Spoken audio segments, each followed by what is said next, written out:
ये कहानी एक ऐसे मिलिट्री ऑफिसर की है जो कि एक स्कूल में बच्चों को पढ़ाने के लिए जाता है, पर उस स्कूल के सभी बच्चे बहुत ज्यादा हरामी हैं, जिन्हें वो किस तरीके से सुधारता है आइए देखते हैं आज की इस कहानी में। तो कहानी की शुरुआत में हेनरी को दिखाया जाता है जो कि पहले एक यूएस मिलिट्री ऑफिसर था, पर अब उसने रिटायरमेंट ले लिया है क्योंकि वह अब अपनी जिंदगी को एक टीचर के रूप में बिताना चाहता है, जिसके लिए वो अपने पुराने स्कूल में जाता है जहां प्रिंसिपल उसे कहता है कि उसे पढ़ाने का कोई एक्सपीरियंस नहीं है तो उसे ये जॉब नहीं मिल सकती है। पर फिर हेनरी उन्हें हाई अथॉरिटीज का साइन किया हुआ एक लेटर दिखाता है, जिसे देखने के बाद प्रिंसिपल तुरंत उसे टीचिंग की जॉब दे देता है और उसे कहता है कि उसे स्कूल के सबसे बिगड़ी हुई क्लास को पढ़ाना है, जिसे कि स्कूल का कोई भी टीचर पढ़ा नहीं पाता क्योंकि उस क्लास के सभी बच्चे बहुत हरामी हैं जो कि टीचर की सुनते कम और उन्हें सुनाते ज्यादा हैं। शायद ये सेक्शन डी की बात कर रहा है। तो अब हेनरी को टीचिंग की जॉब मिल जाती है और वो अगले दिन स्कूल में उन हरामी बच्चों को पढ़ाने के लिए उनकी क्लास में जाता है, पर यहाँ तो उसे कोई भी स्टूडेंट देखने के बाद भी भाव नहीं देता।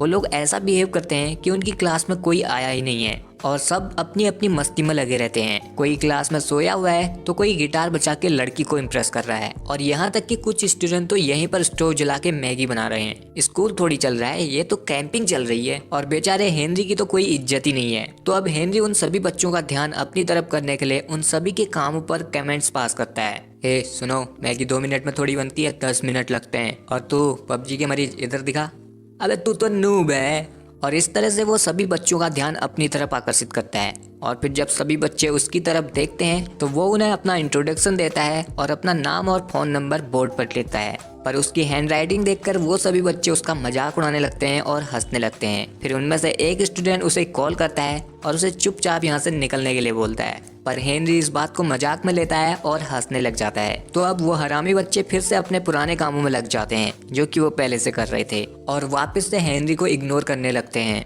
अब ये देखकर हेनरी एक चौक से क्लास के फायर स्प्रिंग पर मारता है और वो सभी बच्चे भीगने लग जाते हैं, जिसके बाद वो सभी बच्चे हड़बड़ाते हुए उठते हैं और हेनरी की तरफ देखते हैं और इस तरह से हेनरी ने सभी स्टूडेंट्स का ध्यान अपनी तरफ कर लिया था। फिर वो उन सभी बच्चों को अपना इंट्रो देता है और उनका अपनी क्लास में स्वागत करता है। अब क्लास खत्म होने के बाद 5 सबसे कम रैंक लाने वाले बैक बेंचर्स का ग्रुप स्पोर्ट्स रूम में सिगरेट पीने के लिए जाते हैं, जहाँ उनके ग्रुप का लीडर जैक था, जिसे अपने से सीनियर क्लास की लड़की पर क्रश था। और ये बात जब उसके दोस्तों को पता चलती है तो वो लोग उसका मजाक उड़ाने लगते हैं और तभी इधर स्कूल के अमीर और बिगड़े हुए बास्केटबॉल प्लेयर के बच्चों का ग्रुप आता है जो कि इन दोनों से बहुत चिढ़ते हैं और ये दोनों ही ग्रुप एक दूसरे के दुश्मन हैं। वो लोग जैक का मजाक उड़ाते हैं क्योंकि वो बेचारा बहुत गरीब है।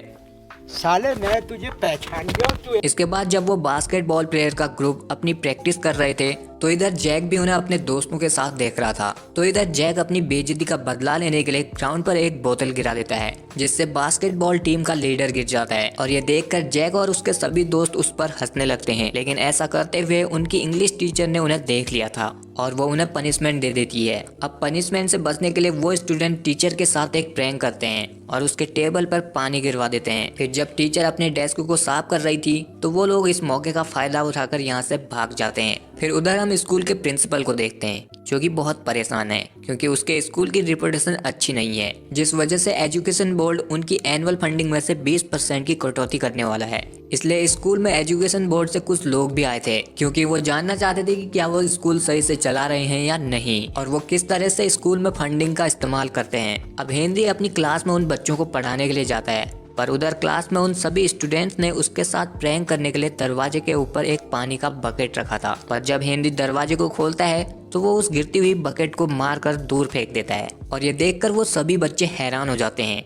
फिर हेनरी उन बच्चों को पढ़ाना शुरू करता है और जैक से उसका सिगरेट का पैकेट मांगता है क्योंकि उसे देखकर वो समझ गया था कि वो सिगरेट तो जरूर पीता होगा। तो फिर जैक उसे वो सिगरेट का पैकेट दे देता है और सोचता है कि ये क्या करने वाला है। अब हेनरी उसमें से एक सिगरेट निकालता है, उनमें से एक से पूछता है कि अगर उसने सिगरेट में कौन कौन से 3 इंग्रेडिएंट होते हैं इसका सही जवाब दे दिया तो वो आज क्लास स्किप कर सकता है। तो वो स्टूडेंट उसे वो तीनों इंग्रेडिएंट बता देता है और उन्हें एक टिप भी देता है कि अगर वो लोग इसे पेपर में बनाकर पिए तो बहुत मजा आएगा। तो अब हेनरी उस स्टूडेंट को आज की क्लास स्किप करने की परमिशन दे देता है क्योंकि उसने सही आंसर के साथ उसे एक टिप भी दी थी, जिसे देखकर वो सभी बच्चे अपनी डेस्क को बजाकर जिद करते हैं कि उन्हें भी क्लास स्किप करने का मौका मिलना चाहिए। तो अब हेनरी उन सभी स्टूडेंट्स को एक एक सिगरेट निकाल कर देता है और उनसे पूछता है कि सिगरेट पीने से क्या होता है। वो अच्छी तरह जानता था कि अगर उसने ऐसे ही सिगरेट पीने के नुकसान बता दिए तो वो लोग उसकी बात पर ध्यान नहीं देंगे, इसलिए वो उन्हें बताता है कि सिगरेट पीने से उनके फेफड़ों में तार कैसे जमता है। ये पहली बार था कि क्लास के सभी बच्चे उसकी बातों को ध्यान से सुन रहे थे और पढ़ने में अपना इंटरेस्ट दिखा रहे थे।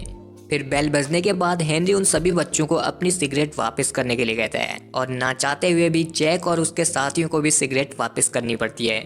फिर उसी दिन कैफेटेरिया में बास्केटबॉल प्लेयर का कैप्टन जैक के एक दोस्त ब्रूस को गिरा देता है। फिर क्या था, इन दोनों ग्रुप की आपस में भसड़ चालू हो जाती है और वो लोग एक दूसरे पर कुर्सी टेबल सब कुछ फेंकने लग जाते हैं, जिसका नतीजा ये होता है कि हेनरी की क्लास के उन 5 बच्चों को टेम्परेरी सस्पेंड कर दिया जाता है, क्योंकि स्कूल अथॉरिटी उन 5 बच्चों को ही लड़ाई शुरू करवाने का जिम्मेदार मानती है।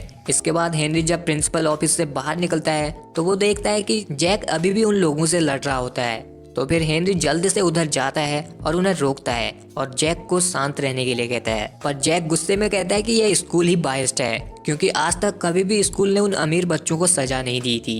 फिर उसी दिन स्कूल खत्म होने के बाद हेनरी उन 5 स्टूडेंट की फाइल देखता है ताकि वो उनके बारे में और जान सके। अब उनमें से पहले बच्चे का नाम जूफा था, जो कि एक पाकिस्तानी इमिग्रेंट का बेटा था, इसलिए उसके मुस्लिम होने पर उसके साथ भेदभाव किया जाता था और यहाँ तक कि उस पर उसके पड़ोसियों ने कई बार चोरी का पुलिस केस भी किया है। फिर भी इस सब के बावजूद जूफा को म्यूजिक बहुत पसंद था और उसका सपना है कि वो एक बहुत बड़ा म्यूजिशियन बने। दूसरे नंबर पर स्टूडेंट डेनन है, जिसके पिता उससे बिल्कुल भी प्यार नहीं करते, क्योंकि वो चाहते थे कि डेनन की जगह उनका बेटा पैदा हुआ होता तो बहुत अच्छा रहता, और इसी वजह से वो डेनन से बहुत नफरत करते थे। फिर जब डेनन का भाई पैदा हुआ तो वो उसे बहुत प्यार करते थे और उसे एक राजा बेटा की तरह ट्रीट किया करते थे, पर डेनन की बिल्कुल भी केयर नहीं करते थे। डेनन ने अपने पिता का प्यार पाने के लिए बहुत कोशिश की, जिसके लिए उसने लड़कों की तरह कार गेम खेलना और लड़कों की ही तरह जीना शुरू कर दिया था। यहाँ तक कि उसने अपने बालों को भी कटवा दिया ताकि उसके पिता उसे भी प्यार करे और उसकी केयर करे, पर इस सब से उसे कोई फायदा नहीं हुआ, जिससे डेनन को लगने लगा कि वो चाहे कुछ भी कर ले उसके पिता उससे नफरत ही करेंगे। इसके बाद ब्रूस और क्रिस नाम के 2 भाई थे, जिनकी माँ बचपन में ही किसी और के साथ भाग गई थी, जिस वजह से ब्रूस के पिता को शराब की लत लग गई और ब्रूस ने इस रियलिटी से बचने के लिए खुद को वीडियो गेम की लत लगा ली। अब उसके और उसके पिता का ध्यान क्रिस ही रखता था और वह एक छोटे से ग्रोसरी शॉप पर काम किया करता था। फिर जब उधर हेनरी जैक की फाइल देखता है तो उसमें उसे जैक के बारे में कोई इन्फॉर्मेशन नहीं मिलती। इसके बाद हमें जैक को दिखाया जाता है, जो कि एक होटल में वेटर का काम किया करता था। वहाँ एक MMA फाइट में सट्टा लगाने वाला आदमी जियानिन आता है, जो अपने बिजनेस पार्टनरों के साथ यहाँ पर पार्टी करता है, जिन्हें कि जैक सर्व कर रहा था। तो उसे जियानिन का फैंसी लाइटर दिखाई देता है, जिसे जैक जब जियानिन उसे नहीं देख रहा था चुरा लेता है, पर फिर भी वो पकड़ा ही जाता है। तो अब जियानिन के आदमी उसे बहुत मारते हैं और फिर जब वो लोग उसकी आईडी देखते हैं तो उससे उन्हें पता चलता है कि ये तो एक स्टूडेंट है। तो फिर वो लोग उसे कुछ पैसे देते हैं और जियानिन उसे एक फूड डिलीवरी की जॉब भी ऑफर करता है। दूसरी तरफ हम हेनरी को देखते हैं, जो कि जूफा से मिलने उसके घर गया था, पर यहाँ तो वो दोनों बाप बेटे एक टिकट चुरा कर भाग रहे थे और उनके पीछे बहुत सारे लोग पड़े हुए थे। तो अब हेनरी उन सबको रोकता है और उन्हें जूफा के पिता को ही सही ठहराता है। फिर उसके बाद जूफा और हेनरी एक ब्रिज पर जाते हैं, जहाँ की एक बैंड परफॉर्म कर रहा था।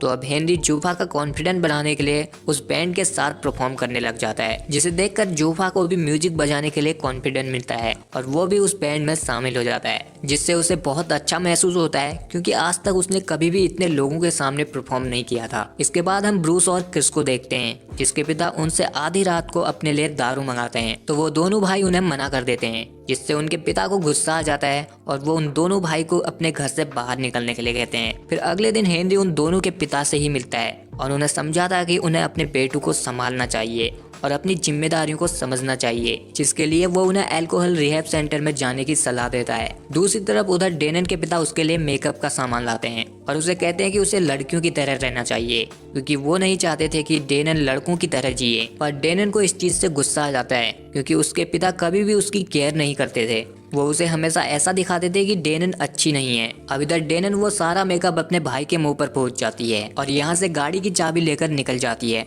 पर जब वो ड्राइव करके जा रही थी तो उसके सामने हेनरी आ जाता है, जो उसे रोक कर कहता है कि बिना लाइसेंस के गाड़ी चलाना इल्लीगल है, अगर उसे गाड़ी चलानी ही है तो वो उसके साथ चले।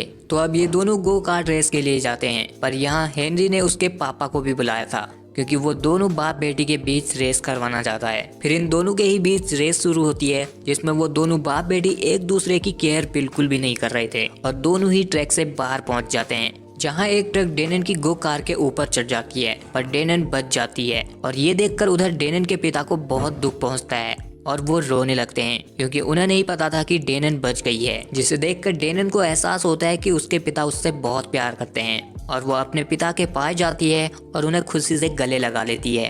अब अगले दिन जैक और ब्रूस एक ग्रुप के साथ एक अल्कोहल से रिकवर हो चुके आदमी का इंटरव्यू लेने के लिए जाते हैं। जहां पहुंचने पर वो दोनों ही चौंक जाते हैं क्योंकि जिस आदमी का वो इंटरव्यू लेने वाले थे वो उनके ही पिता थे। अब इधर स्टूडेंट उनसे पूछते हैं कि उन्होंने शराब पीना क्यों शुरू किया, तो वो बताते हैं कि वो अपनी पत्नी से बहुत प्यार करते थे पर वो उन्हें उनकी जिंदगी के सबसे मुश्किल वक्त में किसी और के साथ भाग गई, जिस वजह से उन्होंने शराब पीना शुरू कर दिया था। फिर वो ये सब भूल गए कि उनके 2 बच्चे भी हैं जिन्हें उन्हें पालना है। वो इधर उन्हें ये तो नहीं बताते कि जैक और ब्रूस ही उनके बेटे हैं, पर वो यहाँ उनसे माफी मांगते हैं, जिसे देखकर क्रिस और ब्रूस दोनों ही रोने लग जाते हैं। वहीं दूसरी तरफ हम जैक को देखते हैं जिसने अब एमएमए सट्टेबाज जियानिन के साथ काम करना शुरू कर दिया था। इधर जियानिन उसे अगली फाइट के दौरान एक फाइटर की ड्रिंक में ड्रग्स मिलाने के लिए कहता है, जिसके बदले में वो उसे बहुत सारे पैसे देगा। जैक ऐसा करना तो नहीं चाहता था पर जियानिन उसे ऐसा करने के लिए मजबूर करता है क्योंकि उसने अपने फाइटर के हारने पर बहुत सारे पैसे लगाए थे। तो अब फाइट से पहले जैक उस फाइटर की ड्रिंक में वो ड्रग्स डालता है, पर ऐसा करते हुए वो पकड़ा जाता है, जिससे वो लोग अब उसे बहुत मारते हैं और उसे एक लॉकर में बंद कर देते हैं। फिर थोड़ी देर बाद इधर हेनरी आता है और वो इनसे पूछता है कि क्या उन्होंने किसी स्टूडेंट को यहाँ पर देखा है। तो इधर उनमें से एक आदमी उसे यहाँ से जाने के लिए कहता है, पर तभी जैक लॉकर से हेल्प हेल्प करके चिल्लाने लगता है, जिससे हेनरी समझ जाता है कि उन लोगों ने जैक को फंसाया हुआ है। तो वो अब उन लोगों के साथ लड़ने लगता है और वो अकेला उन सब पर भारी पड़ता है। फिर आखिर में वो इधर उनके बेस्ट फाइटर से लड़कर उसे नॉकआउट कर देता है, जिसकी अगली फाइट होने वाली थी। इसके बाद हम जैक और हेनरी को हॉस्पिटल में देखते हैं, जहां हेनरी अपने जख्म पर पट्टी लगवा रहा था। इधर जैक पुलिस को सब कुछ बताने की कोशिश करता है, पर जियानिन उसे रोककर चुप करा देता है। और अब ये बात न्यूज मीडिया तक भी पहुंच जाती है कि हेनरी ने अपने स्टूडेंट को बचाने के लिए एक प्रोफेशनल एमएमए फाइटर को पेल दिया, जिससे अब हेनरी पूरे स्कूल में पॉपुलर हो गया और सभी स्टूडेंट उसकी बात को मानने लगे और उन्होंने उसकी रिस्पेक्ट करना शुरू कर दी। फिर हमें फ्लैशबैक में दिखाया जाता है कि हेनरी जब स्कूल में पढ़ता था तो वो भी बहुत ज्यादा शरारत किया करता था और उसने एक स्कूल के प्रोग्राम में एक पियानो बजाते हुए बच्चे पर वाटर बलून फेंक दिए थे, जो कि अपने पेरेंट्स के लिए पियानो बजा रहा था। और फिर बाद में हेनरी ने उस बच्चे के साथ लड़कर उसके हाथ को भी तोड़ दिया था, जिस वजह से हेनरी को सस्पेंड कर दिया गया। इसलिए हेनरी को यूएस जाना पड़ा था। अब हम हेनरी को क्लास में देखते हैं, जहाँ सभी बच्चे उसकी रिस्पेक्ट करते हैं और हेनरी के पढ़ाने पर वो अपना पूरा ध्यान देते हैं और अपने आने वाले कॉलेज एंट्रेंस एग्जाम की तैयारी को जोरों शोरों से करते हैं। पर इधर ब्रूस के सिवा सभी लोग पढ़ाई में तगड़ी मेहनत कर रहे थे, लेकिन ब्रूस अपनी पढ़ाई में फोकस नहीं कर पा रहा था क्योंकि उसे ड्रग्स लेने की आदत पड़ चुकी थी। फिर हमें पता चलता है कि जहां अपने परिवार की जिम्मेदारियों से बचने के लिए जैक ने वीडियो गेम का सहारा लिया था, तो हेनरी ने अपने परिवार के स्ट्रेस की वजह से ड्रग्स लेना शुरू कर दिया था। पर बाद में उसे लत लग गई, जिस वजह से वो अपनी स्टडी में फोकस नहीं कर पा रहा था और इसलिए वो अपने मॉक टेस्ट में भी अच्छा परफॉर्म नहीं कर पा रहा था। अब हेनरी उसकी ऐसी हालत देखकर उसकी हेल्प करने का वादा करता है, लेकिन ब्रूस की हालत वक्त के साथ और ज्यादा खराब होने लगी और वो डिप्रेशन में आकर अपनी बालकनी से नीचे कूद जाता है। जिसके बाद जब उसे हॉस्पिटल ले जाया जाता है तो पता चलता है कि वो अब कोमा में जा चुका है और फिर इस बात को मीडिया तोड़ मरोड़ कर पब्लिक के सामने रखती है और ब्रूस के कूदने का ब्लेम स्कूल और हेनरी पर डाल दिया जाता है, जिस वजह से अब हेनरी को स्कूल एजुकेशन बोर्ड के पास बुलाया जाता है और वो लोग उसका टीचिंग लाइसेंस कैंसिल कर देते हैं। इसलिए अब हेनरी को स्कूल से जाना पड़ता है। पर जब वो स्कूल से जा रहा था तो स्कूल के बहुत सारे बच्चे उसे रोकने की कोशिश करते हैं क्योंकि वो नहीं चाहते थे कि हेनरी स्कूल छोड़कर जाए, जिस वजह से वो बहुत दुखी थे। तो वो सभी स्टूडेंट अब ये डिसाइड करते हैं कि वो लोग अपने आने वाले एग्जाम में बहुत अच्छा परफॉर्म करेंगे और एजुकेशन बोर्ड के सामने ये साबित करेंगे कि हेनरी एक अच्छा टीचर है। इसलिए वो अब उस दिन से अपने आने वाले एग्जाम की तैयारी दुगनी मेहनत से करने लगते हैं। और फिर जब एग्जाम का दिन आता है तो जैक, ब्रूस और क्लास के सभी बच्चों को हेनरी के फोन से मैसेज आता है कि वो उनसे स्कूल में एग्जाम से पहले मिलना चाहता है। फिर जब सभी बच्चे स्कूल में पहुंचते हैं तो इधर पता चलता है कि ये सब तो जियानिन का किया धरा है, क्योंकि वो हेनरी को सबक सिखाना चाहता था। वो अब इन सभी स्टूडेंट को स्कूल में कैद कर देता है ताकि वो लोग अपना एग्जाम ना दे पाए और हेनरी दोबारा से स्कूल में वापस ना पाए। पर कुछ देर बाद हेनरी जब स्कूल पहुंचता है तो उसे यहाँ जियानिन के बारे में सब कुछ पता चल जाता है कि उसने स्टूडेंट को अपने कब्जे में किया है। तो वो अब जल्दी से जियानिन की तरफ जाता है और उसके सभी आदमियों से लड़कर सभी स्टूडेंट को आजाद कर देता है। फिर वो स्टूडेंट अपना एग्जाम देने के लिए यहाँ से जल्दी से जाते हैं। पर इधर हेनरी अभी भी जियानिन से लड़ रहा था। अब लड़ाई के दौरान ही जियानिन उसे बताता है कि वो वही लड़का है जिसके हाथ को बचपन में हेनरी ने तोड़ दिया था और उसकी ही वजह से वो कभी म्यूजिक कंपटीशन में नहीं जा पाया और उसके बाद से उसने कभी भी पियानो नहीं बजाया और वो इस सब का कारण हेनरी को मानता था। हेनरी उसे समझाने की कोशिश करता है पर वो फिर से हेनरी पर अटैक कर देता है। लेकिन आखिर में हेनरी जब उसे एक नाइफ से मारने वाला था तो वो रुक जाता है और उससे अपने बचपन में की हुई गलती के लिए माफी मांगता है, जिसके बाद वो यहाँ से चला जाता है। उधर हम सभी स्टूडेंट को देखते हैं जो कि एग्जामिनेशन हॉल में पहुंच चुके थे और वो अपना एग्जाम दे देते हैं। फिर कुछ हफ्तों बाद जब उनका रिजल्ट आता है तो वो बच्चे सभी अच्छे नंबरों से पास हुए थे, जिस वजह से उनका स्कूल काफी हाई रैंक पर पहुंच जाता है। इसलिए एजुकेशन बोर्ड भी उनके स्कूल को 20% एक्स्ट्रा फंड दे देता है, जिससे स्कूल का प्रिंसिपल बहुत खुश हो जाता है। फिर उधर हम जियानिन को देखते हैं जिसने अब वापस से पियानो बजाना शुरू कर दिया था और दूसरी तरफ ब्रूस भी जल्दी से रिकवर हो रहा था और वो प्रॉमिस करता है कि वो अगली बार एंट्रेंस एग्जाम जरूर देगा। फिर इसके बाद हम स्कूल में हेनरी को वापस देखते हैं और वो अपने अगले बैच के स्टूडेंट पर फायर स्प्रिंग की बारिश करता है और यहीं पर ये कहानी एंड हो जाती है। सो गाइज, अगर आपको ये वीडियो पसंद आया है तो इस वीडियो को लाइक शेयर के साथ हमारे चैनल को सब्सक्राइब जरूर कर लेना। बाकी मैं मिलता हूँ आपसे अगली वीडियो में, तब तक के लिए आप हमारे चैनल की और वीडियो